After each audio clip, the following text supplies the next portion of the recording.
అమ్మా, ఈ ఒక్క పిలుపుకే తను కట్టు బానిస. తరాలు మారినా తనలో తాత్పర్యం మారదు. ఎంతమంది బిడ్డలున్నా తన తీరులో తారతమ్యం చూపించదు. పిట్టలే కొట్టి నెట్టేసిన తిట్టి కూడా పంపదు పిచ్చి తల్లి.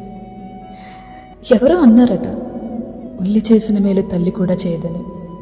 బహుశా అతనికి తల్లి ప్రేమ తెలిసుండలేదేమో.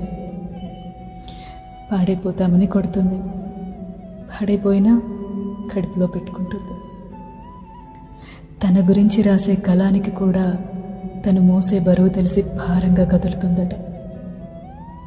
అయినా తన ప్రేమకి సాక్షాత్ భగవంతుడే తలొక్కి సృష్టిలో మొదటి స్థానం ఇచ్చినప్పుడు తను నచ్చి చచ్చి ఇచ్చిన ప్రాణమిది. తిరిగి ఏమి ఇవ్వగలదు? మళ్ళీ తిరిగి తనకి జన్మనివ్వడం తప్ప. మరి